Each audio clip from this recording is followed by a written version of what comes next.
Get ready with me as Bloody Culture. Panggil aku pelari culture. Panggil aku pelari. Di tengah hiruk-pikuk kota dan rutinitas yang padat, lari bukan cuma soal kecepatan, tapi tentang menemukan ritme hidup. Sekarang, tren olahraga semakin beragam, tapi lari memiliki tempat tersendiri di hati banyak orang. Dari yang sekadar jogging santai di taman, sampai maraton ribuan peserta di pusat kota, semuanya punya satu tujuan, sehat, bahagia, dan bebas. Buat sebagian orang, lari adalah healing cara menenangkan pikiran setelah hari yang berat.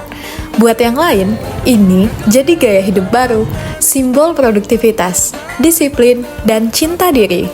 Apalagi dengan munculnya komunitas lari dan event fun run, olahraga ini bukan lagi kegiatan individual, tapi jadi ruang sosial yang positif. Lain hari, ini bukan sekedar olahraga, tapi budaya baru.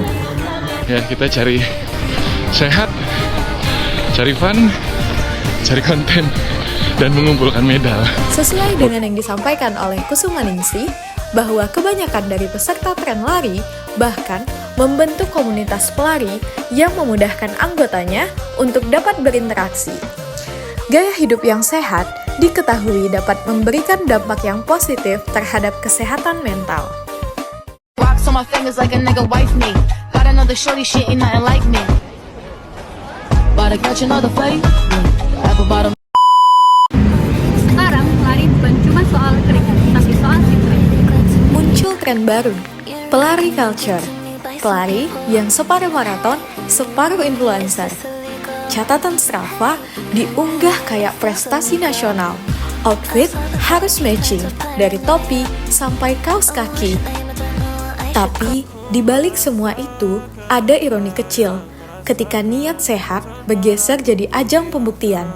Dari catatan Strava yang dipamerkan, sampai munculnya joki Strava, yang berlari bukan dengan kaki, tapi dengan ego digital.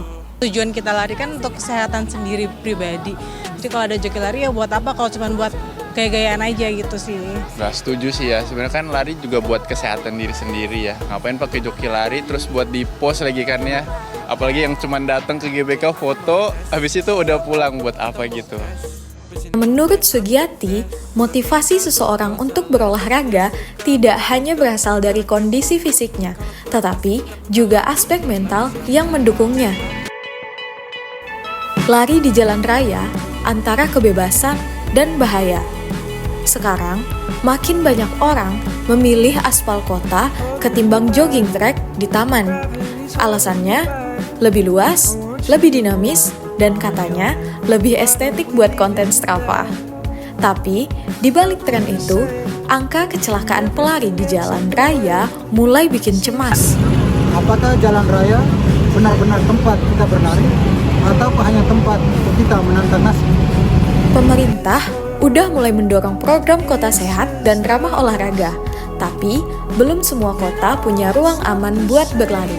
Jadi, lari di jalan raya itu sebenarnya pilihan antara gaya hidup atau risiko keselamatan. Boleh nggak sih lari di jalan raya? Kalau ngikutin aturan, jawabannya boleh, tapi ada syaratnya.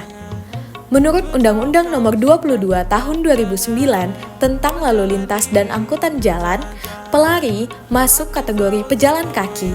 Artinya, harusnya mereka berada di trotoar, bukan di jalanan. Kalau trotoar gak ada, barulah boleh lewat di pinggir jalan, itu pun melawan arah kendaraan, agar bisa lihat risiko di depan mata.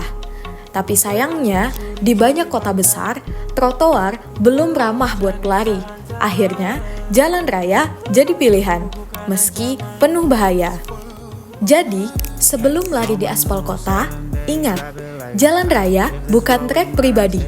Di sana, aturan keselamatan berlaku buat semua pengendara, pejalan kaki, dan juga pelari. Tujuannya sederhana, biar pelari, pengendara, dan pejalan kaki bisa berbagi ruang dengan aman. Karena jalan raya bukan cuma tentang siapa yang cepat, tapi siapa yang sadar aturan. Yang penting bukan cuma finish, tetapi bisa kembali dengan selamat. Semakin banyak orang berlari, semakin besar juga tantangan untuk menyediakan ruang yang aman. Karena itu, beberapa kota di Indonesia mulai serius bangun jalur lari dan jalur sehat sebagai bagian dari kebijakan kota ramah olahraga. Di Jakarta, ada lintasan lari di Sudirman Tamrin dan area Gelora Bung Karno yang jadi ikon urban running. Surabaya punya taman tematik seperti Bungkul dan Flora Beratang yang masuk program Kota Sehat. Di Bandung, lewat program Bandung Juara Sehat, menghadirkan lintasan di Gasibu dan Taman Tegalega. Sementara di Yogyakarta, Wisdom Park UGM jadi contoh ruang publik kampus yang sukses jadi tempat lari dan edukasi lingkungan.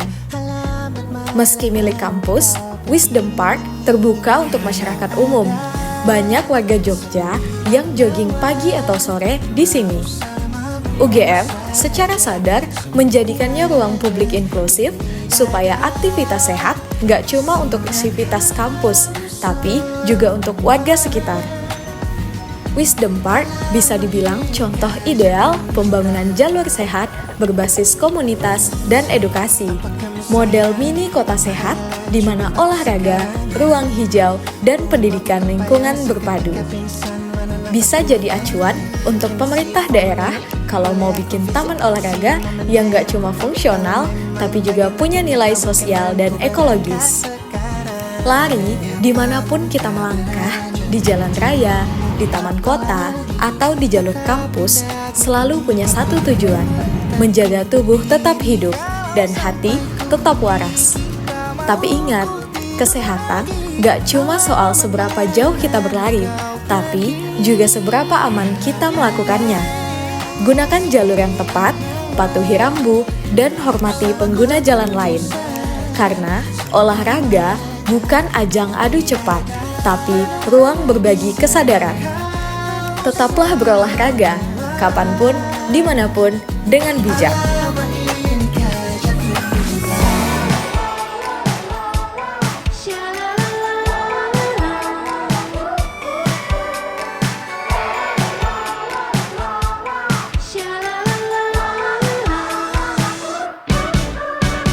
Kaki kecil berlari ke sana kemari sambil tertawa riang. Kedua tangannya di air.